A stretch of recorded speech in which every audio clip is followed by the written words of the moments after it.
Action. Alors, j'ai écrit une lettre à l'attention de l'école de mon fils à une époque où il voulait le mettre avec des mesures spéciales. Bref. J'ai beaucoup réfléchi à la situation et quand je vois ce qui est en train de se passer ici, je ne peux m'empêcher de penser à l'enfant que j'ai moi-même été. Je me sens extrêmement concernée par la façon dont sont traités les enfants dits hyperactifs à l'école et par l'éducation en général.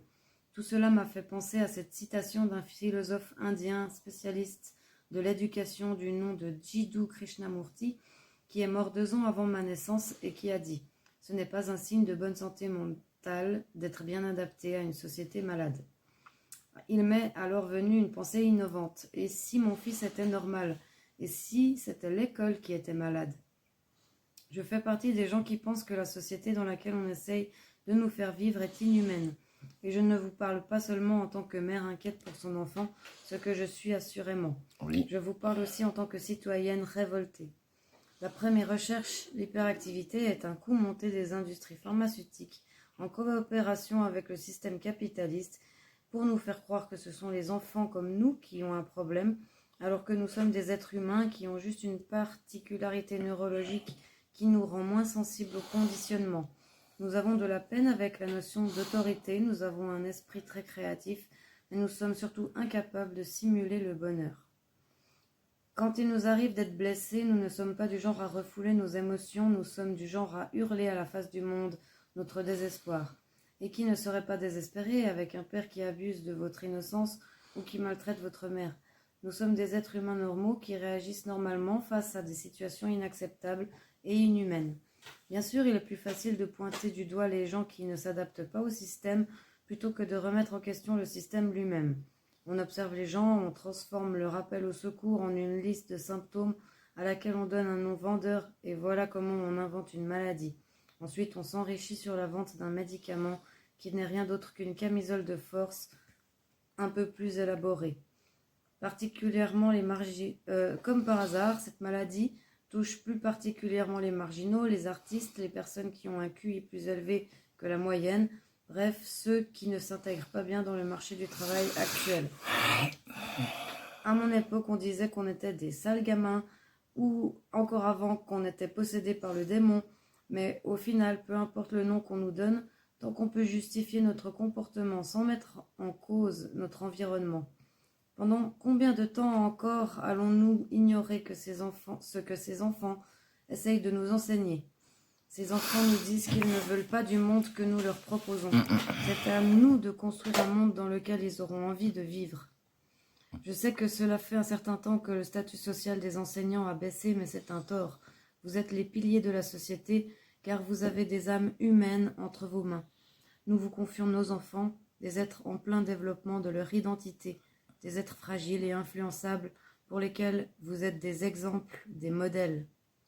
J'appartiens à cette ville car c'est l'endroit où j'ai grandi, c'est l'endroit où j'ai eu mon premier amour, c'est l'endroit où j'ai vu certains de mes amis mourir, c'est l'endroit où mon fils est venu au monde.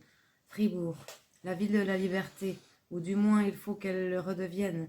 Et elle le redeviendra, car pour nous tout vous dire, je suis prête à retirer mon fils de cette école, ce que j'ai fait, et de lui faire l'école à domicile. 2017, c'est ça? Je suis même prête à lever des fonds pour pouvoir un jour créer ma propre école. Voilà jusqu'où je suis prête à aller pour défendre mes convictions et je suis redoutable car je me bats pour une cause en laquelle je crois. J'ai le feu sacré qui brûle au fond de mon âme. J'aimerais vous demander de me rejoindre dans mon combat pour une école plus humaine et pas seulement pour mon fils ou pour les enfants hyperactifs, mais pour tous les enfants du monde entier. Qu'aujourd'hui soit le jour du changement, qu'aujourd'hui soit le jour où une mère de famille, une maîtresse d'école et un directeur d'établissement scolaire se sont unis pour dire non à l'objectification de l'être humain et à l'uniformisation de la pensée. Bien sûr, je ne proteste pas dans le vide sans avoir aucune alternative à proposer. Je dis tout cela car il existe déjà un pays dans le monde où ce miracle a eu lieu, la Finlande. Oui.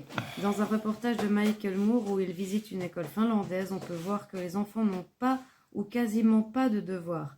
La ministre de l'Éducation nationale finlandaise dit que les enfants doivent vivre leur jeunesse. Un autre intervenant dit que le mot « devoir » est devenu obsolète. je cite, ils ont autre chose à faire après l'école, comme être ensemble avec leur famille, faire du sport, de la musique, lire, etc. Fin de la citation. Une maîtresse dit que les enfants en bas âge n'ont que 3 à 4 heures d'école par jour, en comptant les récréations, durant lesquelles ils sont autorisés à grimper aux arbres. Elle dit que les enfants apprennent des choses sur les insectes en grimpant aux arbres et qu'ils peuvent ensuite lui parler de leurs découvertes. En moyenne, ils n'ont pas plus de 20 heures d'école par semaine. Une autre maîtresse dit « Le cerveau doit se détendre de temps en temps.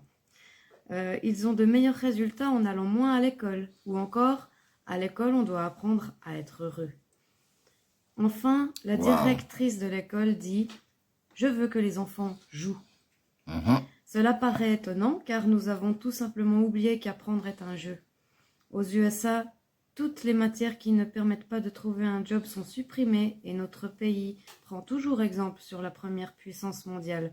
L'école actuelle n'a pas pour but de rendre des êtres humains heureux, elle a pas pour but de préparer les enfants à correspondre aux exigences du marché du travail. Mais apprendre est un jeu qui apporte de la joie. J'aime tellement le français, la langue de l'amour, on ne se lasse pas des jeux de mots, des contrepétries, des oxymores et des métaphores qu'offre la langue de Molière. L'allemand est merveilleux car c'est la langue de la science. Allitération. Il n'y a pas d'ambiguïté dans cette langue, chaque lettre se prononce et les mots ont une signification explicite, comme Wissenschaften par exemple, qui pourrait être traduit par créer du savoir, tellement plus parlant que le mot abstrait science. L'anglais est parlé partout dans le monde et invite au voyage. C'est la langue des chants de marins. Apprendre une langue, c'est apprendre une façon de percevoir le monde. Mais les mathématiques sont un langage encore plus universel. Galilée avait déjà dit que le monde est un livre écrit en langage mathématique.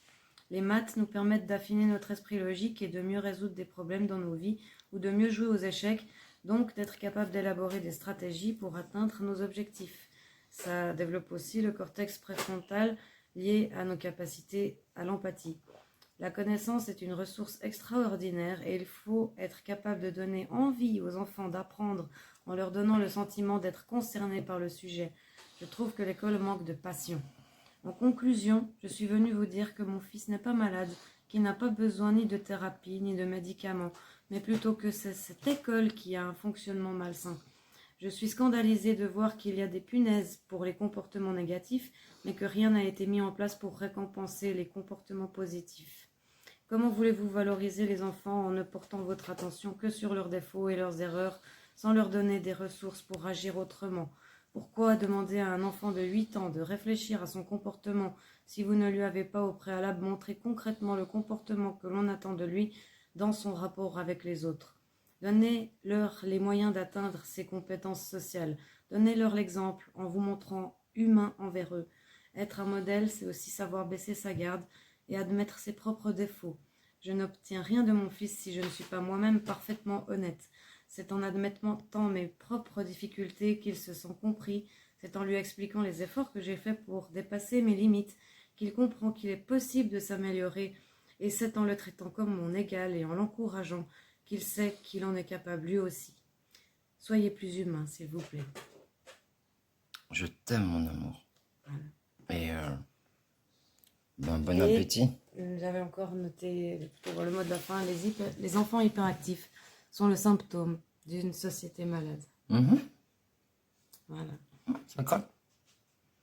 Ok, je vais te poster tout ça, d'accord? Je t'aime, mon amour. T'es merveilleuse.